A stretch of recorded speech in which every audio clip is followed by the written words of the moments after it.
That night in the forest changed everything I thought I knew about trusting my instincts. The package felt heavier than it should have, the house darker than any home should be, and the silence. God, the silence between the dog barks told me everything I was too scared to admit. I ignored every red flag my body screamed at me, and now I understand why some favors aren't favors at all. They're traps disguised as opportunities.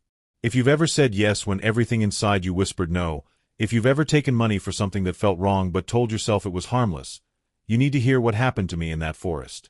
Because the signs I missed that night, they're the same ones that destroy relationships, create hidden addictions, and turn good women into accomplices of their own downfall. I never thought I'd be the kind of person who delivers mysterious packages at midnight. But desperation makes you do things you swore you'd never do. 3 months behind on rent, credit cards maxed out, and my daughter's tuition due. When Maria called offering me $300 for a simple delivery, I didn't ask the questions I should have asked. She said it was legal, just a package for her cousin who lived up in the mountains and couldn't come down to town. 1 hour drive, drop it off, drive back. Easy money, she said. The kind of easy money that should have made my stomach drop, but instead, I heard salvation. The drive started normal enough. Highway 101, then the exit toward Pine Ridge. But once I turned onto Forest Creek Road, civilization disappeared like it had never existed. The pavement ended, giving way to a dirt road that wound deeper into the pine forest. My headlights carved a narrow tunnel through the darkness, catching glimpses of towering trees that seemed to lean in, creating a canopy so thick no moonlight could penetrate. The GPS signal flickered once, twice, then died completely. My phone showed no bars, not even emergency service. I was truly alone. The package sat heavy on my passenger seat, wrapped in brown paper and tape, about the size of a shoebox but weighing at least 10 pounds. Maria had handed it to me without ceremony. Just, don't open it, don't ask questions, just deliver it to the address I texted you. Now, bouncing along this rutted forest road with fog creeping between the trees like ghostly fingers, that weight felt different. Heavier. Wrong. 20 minutes of winding through the forest, and I started hearing them. Dogs barking in the distance. Not the happy yapping of family pets, but deep, aggressive barks that echoed between the trees and made my hands grip the steering wheel tighter. The fog was getting thicker, my headlights barely penetrating 15 feet ahead. Then I saw it, a mailbox with no name, just numbers painted in white, 3847. The address Maria had given me. I turned into what could barely be called a driveway. More like a path carved between the trees, wide enough for one car and no more. Branches scraped against my windows, creating sounds like fingernails on glass. My heart was hammering now, that primal fear that every woman knows, the one that tells you to run when everything looks normal but feels catastrophically wrong. But I needed that $300. I needed it more than I trusted my instincts. The house materialized through the fog like something from a nightmare made real. A single-story ranch style, but wrong somehow. Every window was covered with thick curtains, not a sliver of light escaping. Security cameras mounted at every corner, their red recording lights blinking like eyes in the darkness. The porch light flickered, not the steady glow of a normal bulb, but that stuttering, dying light that makes shadows dance and shift. On the porch, I could see wet footprints leading from the front door to the edge of the wooden planks, then disappearing into the dirt. Fresh footprints. Someone had been out there recently. I parked but didn't turn off the engine. Every survival instinct I'd ever had was screaming. The dogs were closer now, their barking coming from somewhere behind the house, vicious and constant. As I sat there, trying to work up the courage to get out, I noticed another car parked in the shadows near the side of the house. Dark-colored, windows tinted, engine still running. Exhaust visible in the cold night air. Someone else was here, someone who didn't want to be seen. I grabbed the package in my purse, leaving my car running and the driver's door unlocked, the universal sign of a woman who doesn't plan to stay long. The porch steps creaked under my feet, each sound echoing in the unnatural quiet between the dog barks. That's when I smelled it, something chemical and sweet, like cleaning supplies mixed with something organic and unpleasant. The smell of a place where normal things don't happen. Before I could knock, the front door opened. A woman stood there, maybe 50, with hollow eyes and the kind of thin frame that speaks of sleepless nights and poor choices. She was wearing a bathrobe at midnight, her hair unwashed, and when she smiled, it never reached her eyes. Behind her, the house was dark except for a single lamp casting long shadows down a hallway that seemed to stretch into nothingness. "You must be the delivery," she said, and her voice had that false brightness that every woman learns to recognize, the voice we use when we're pretending everything is fine while our world crumbles. "Maria's friend, right?" I nodded, holding out the package, wanting this transaction finished so I could get back to the safety of my car. But she didn't take it immediately. Instead, she looked past me toward my car, then at the package, then back at my face with an expression I couldn't read. Fear. Calculation. Warning. "Heavy, isn't it?" she said, finally reaching for the package. Her fingers were cold when they brushed mine, and I noticed her hands were shaking slightly. "Maria didn't tell you what was in it, did she?" The question felt like a trap. I shook my head, suddenly very aware of how isolated we were, how no one knew where I was, how my phone had no signal. The dogs were going crazy now, their barking punctuated by what sounded like chains rattling, as if they were trying to break free from whatever was holding them back. "Good," the woman said, clutching the package to her chest. "It's better that way. Some things are better left unknown." She glanced again at the dark car near her house. "You should go now. Drive fast on your way out, don't stop for anything, and don't look back. And honey," her voice dropped to a whisper, "don't do this again. Find another way to make money." That's when I knew. Standing there on that flickering porch, breathing in that chemical-sweet air, listening to those angry dogs and seeing the fear in this woman's hollow eyes, I knew I had just become part of something that would haunt me forever. I wasn't just delivering a package. I was delivering myself to a world where women like me, desperate women, become the moving parts in someone else's dangerous machine. I practically ran to my car, the woman's words echoing in my ears. "Don't do this again." The engine was still running, thank God. I threw the car in reverse and backed down that narrow driveway faster than was safe, branches scraping my windows, my hands shaking so badly I could barely steer.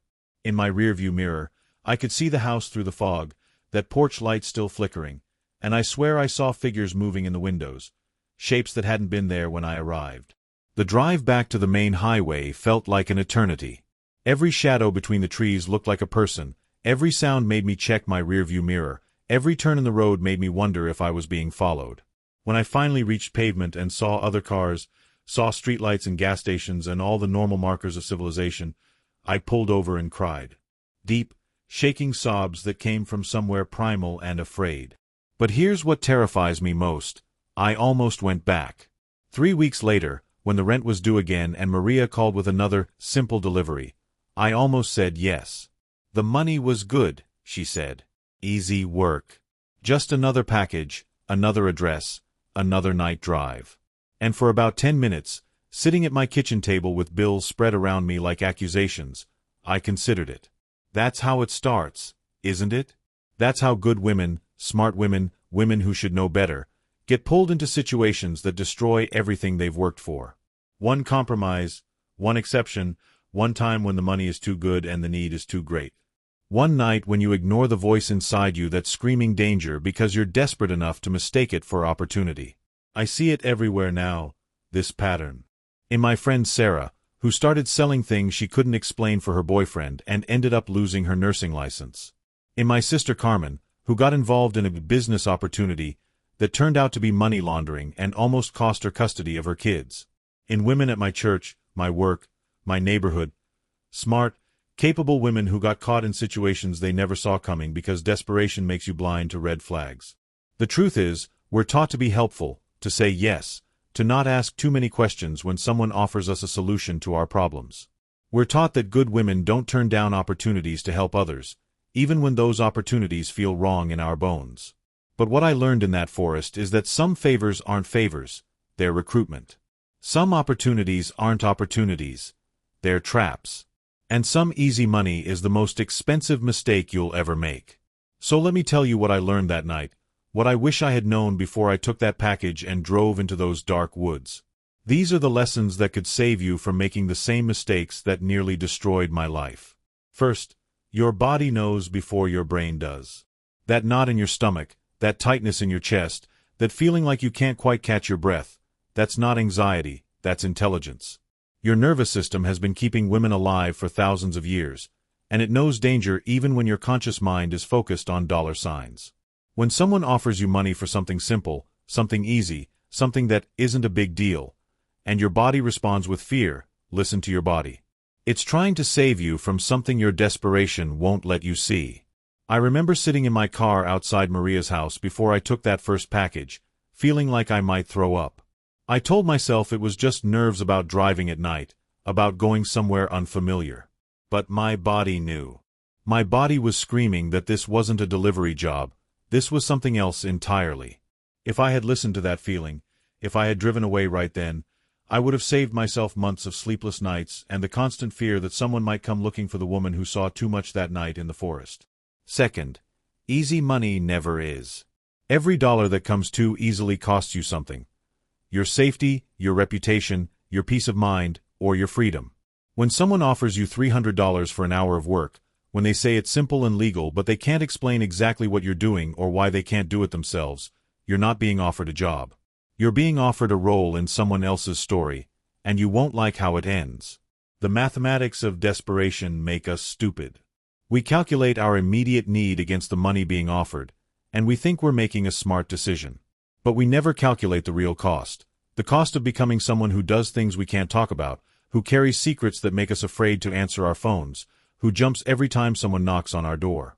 I made $300 that night, but I spent it all and more on a security system for my house, on sleeping pills I now can't live without, on therapy sessions trying to process what I saw and did. Third, isolation is always part of the plan. When someone wants you to do something they claim is harmless, they'll always want you to do it alone. No witnesses, no backup, no one to ask the questions you're too desperate to ask. They'll make it seem natural. It's just easier this way, less complicated, more private. But isolation is how normal people become accomplices and how accomplices become victims. That night in the forest, I was completely alone. No cell service, no GPS, no way to call for help if something went wrong. That wasn't an accident. That was by design. The people who set up that delivery knew exactly where they were sending me and exactly how vulnerable I would be. They counted on my desperation, making me ignore the danger of that isolation. Don't ever agree to do something shady alone. If it's really innocent, they won't mind you bringing backup. Fourth, questions are not rude, they're survival. We're taught to be polite, to not pry, to take people at their word when they offer us help. But when someone is offering you money, you have the right to know what you're being paid for. You have the right to know who you're working for. You have the right to know what's in the package, where it's going, and why they need you to deliver it instead of using a legitimate delivery service. Maria got angry when I started asking questions afterward. She said I was being paranoid, ungrateful, that I was making something innocent into something sinister. But here's what I learned.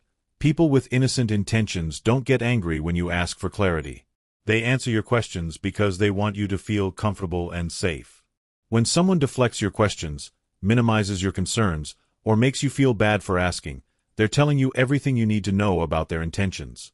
Fifth, your reputation is worth more than any amount of money. Once you become known as someone who will do questionable things for cash, that reputation follows you everywhere. People start approaching you with offers you never wanted to receive. Your name gets passed around in conversations you never wanted to be part of. You become the person others think of when they need something done that can't be done through legitimate channels. After that night, I started getting calls. People who knew Maria, people who had heard about the woman who would make deliveries without asking questions. Offers for more packages, more drives, more situations where my willingness to ignore red flags could be profitable. I had to change my phone number, tell people I was done with that kind of work, rebuild my reputation as someone who couldn't be counted on for shady favors. But some bells can't be unrung, some associations can't be undone. Sixth, there's always a bigger picture you're not seeing. That package I delivered wasn't just a package.